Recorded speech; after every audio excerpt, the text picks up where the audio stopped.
Buenas tardes, hoy hablaré de qué es el Estado y sus características y sobre todo características del país de México. ¿Qué es el Estado? Es una forma de organización política que cuenta con poder administrativo y soberano sobre una determinada zona geográfica. Esta organización política se constituye en un determinado territorio y tiene el poder de ordenar y administrar la vida en sociedad. También se denomina Estado al conjunto de instituciones que tienen la finalidad de administrar los asuntos políticos. Ahora entraremos en las características más esenciales que constituye a un Estado. Y por la primera parte tenemos a la población. ¿Qué es la población? Bueno, es el conjunto de personas que de modo permanente habitan en el territorio del Estado y están en general unidas a este por el vínculo de la nacionalidad. Son regidos por un mismo ordenamiento jurídico y un mismo gobierno, además de compartir ciertas características entre la población como homogeneidad idiomática, étnica, religiosa o cultural. En este punto cabe resaltar que una población, como ya se mencionó anteriormente, se caracteriza por tener ciertos rasgos en común, quizá no con todos en ese territorio, en ese estado. Sin embargo, predomina la mayoría. Por ejemplo, aquí en México, la mayoría habla español y algunas lenguas indígenas.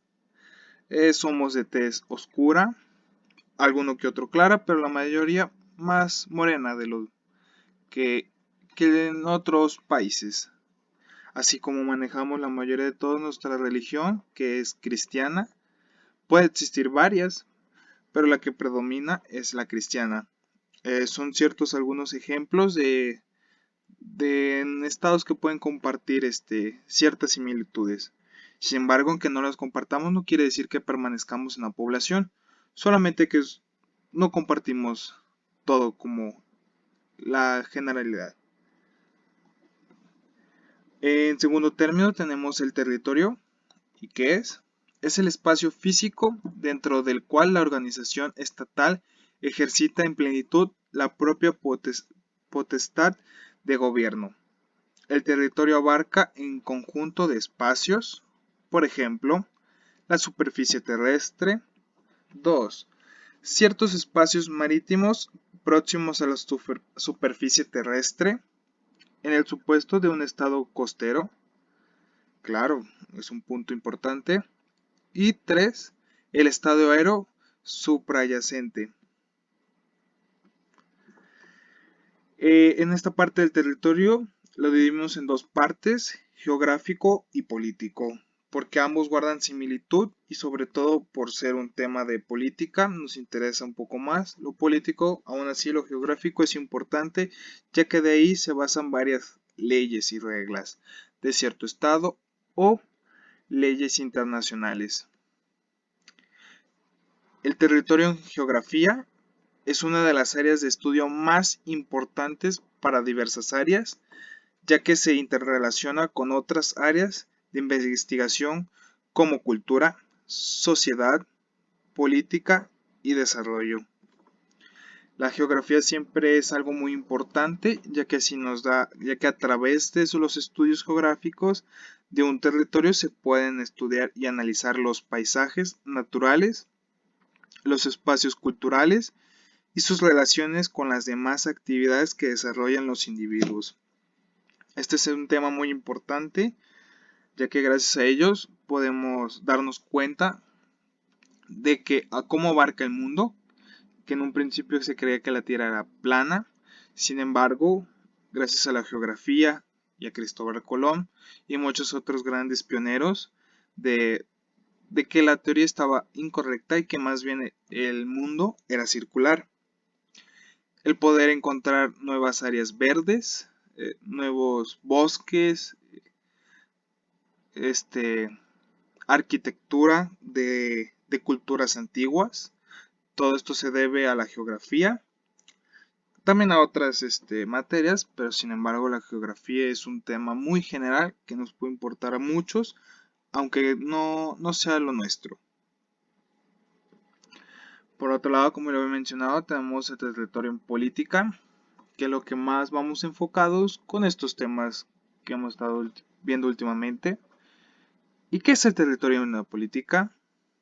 Bueno, si me dieran a definirlo, creo que lo definiría como la superficie que ocupa un estado, ya sea soberano o no. Y también el espacio físico sobre el cual el estado ejerce su poder soberano.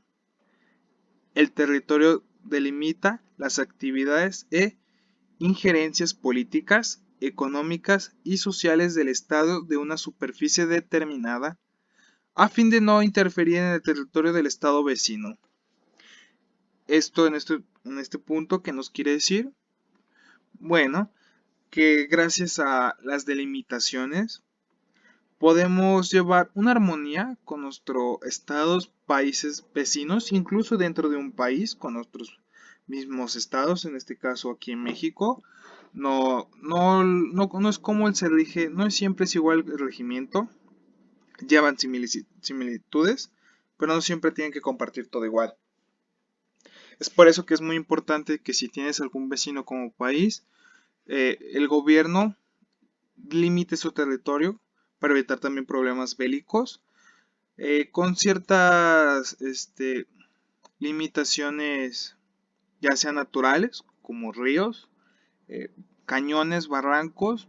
Por ejemplo, aquí en el norte del país, una de estas delimitaciones de territorio natural es el río Bravo, mientras que hay delimitaciones de territorio artificial, como el Muro, muy conocido en el norte del país, Tijuana, Monterrey, o ciertas casetas de peaje.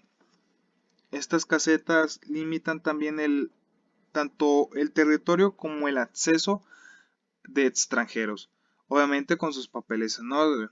Si no, el gobierno toma sus medidas y sus precauciones para no admitir a esas personas. En otro punto muy importante, que es el que más nos vamos a enfocar, es el gobierno. ¿Y qué es? Esta organización se manifiesta a través de los órganos encargados de llevar a cabo la actividad social del Estado, tanto en el interior como en el exterior del país.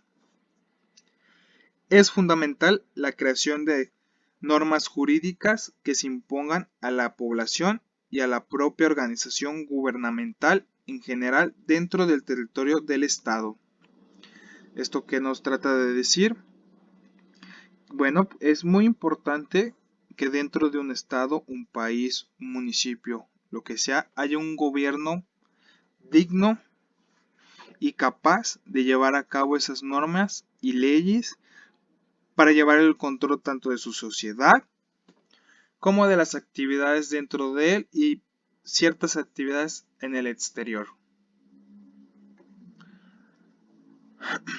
Dentro de las responsabilidades del gobierno destacan las funciones de los impuestos, la policía, los tribunales, la seguridad exterior y la seguridad del interior, los registros civiles, etcétera, etcétera.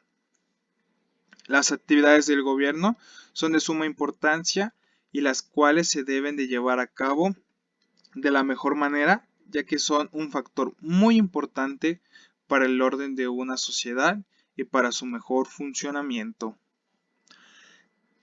ya que no siempre, no en todos los países o estados tienen el orden político. Como podemos ver en la imagen inferior, mano derecha, hay diversas formas de regir un estado. Por ejemplo, está la democracia, la dictaduría, que actualmente ya no se ve, o es nula su visibilidad, la republicana, la aristócrata, la monarquía y la anarquía. Recordemos que a través de los años y siglos hemos logrado ver estos diferentes tipos de gobierno. Actualmente la mayoría de los países se encuentran en democracia, sin embargo aún existen monarquías, por ejemplo España e Inglaterra, que son los más populares conocidos, ya sea por el rey de España o la reina de Inglaterra. Aún así tenemos que recordar que antes hubo dictaduras, como por ejemplo en México con Porfirio Díaz, pero ya esos son otros temas de historia que no nos compete. Los tres poderes. A lo largo de, más bien en nuestro país, basándonos, tomando como por ejemplo México, existen tres poderes. Muchos compartimos esos poderes, con muchos me refiero a países. Sin embargo, como repito, nos enfocaremos en México solamente. Como primer poder encontramos el legislativo. ¿Y qué es? Bueno, es el poder que genera las normas con rango de ley, además de ser el fiscalizador y controlador de la acción del gobierno. En México el poder legislativo se deposita en un Congreso General que se dividirá en dos cámaras. Una de ellas es de diputados y la otra de senadores. En el ámbito local, cada entidad federativa tiene su propio Congreso que hace las veces de poder legislativo. Aquí en el poder legislativo, como ya se mencionó, son las creadoras de leyes y normas, que es lo que se debe modificar incluso en nuestro reglamento, en nuestras leyes, o que se puede añadir.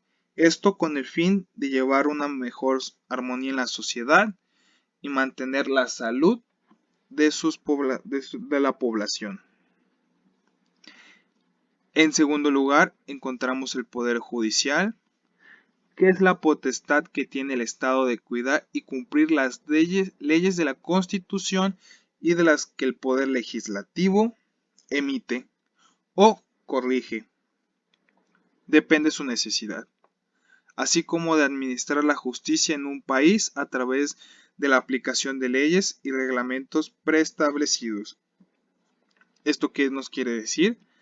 Que aquí también entra la parte policial, que son los encargados de llevar a cabo el cumplimiento de las leyes que se incumplan en la sociedad, en dado caso de ser infringidas o corrompidas. Ellos son los encargados junto con otros órdenes administrativos de llevar el cumplimiento de esas leyes o castigar al ciudadano e individuo que corrompa esas leyes, ya sea con una sanción monetaria o con el cumplimiento de la cárcel, como dicte la justicia. Es ejercido por jueces, fiscales y magistrados que trabajan en la Corte Suprema o el Tribunal Supremo, que es el máximo representante de la justicia, por juzgados y demás tribunales, donde se encargan de decir cuáles leyes o reglamentos se deben aplicar en cada caso. ¿Qué es lo que acabo de mencionar? Que a los policías vigilan las calles, por un decir, de que las personas estén cumpliendo las leyes y no las inflijan.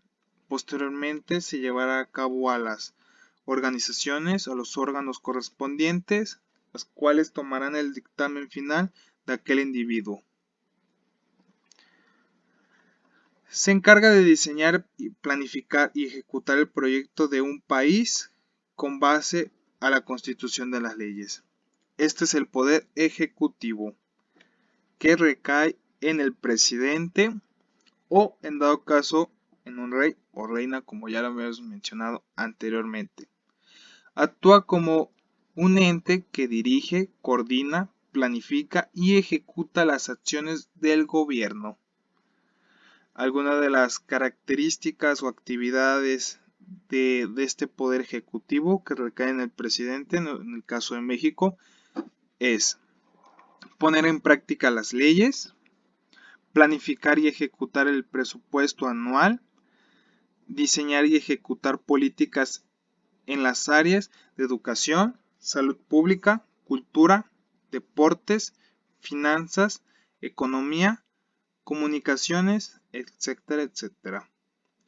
Delegar funciones al nivel nacional, regional, municipal y parroquial. Representar al Estado en el ámbito internacional. Es nuestro mayor representante a nivel internacional. El presidente es el que nos representa con a otros países, el que da la cara por nosotros. Dirigir la política exterior, así como el interior. Proponer y o afirmar tratados internacionales. Todo con un razonamiento, con una responsabilidad y con ética de tomar la mejor decisión, no solamente para él, sino para todo un país entero. Y por último, proteger la nación de ataques extranjeros y velar por la paz interna. Lo cual este es un punto muy importante y muy ambiguo dentro de nuestro país, ya que sabemos que ha habido guerras, como todos los países claramente, pero México desgraciadamente ha recaído mucho en eso. Esto es todo por mi parte. Me llamo Alejandro Jesús Mora, espero que les haya gustado el video y quiero dar un agradecimiento a mi maestro Álvaro por todas sus enseñanzas. Hasta la vista.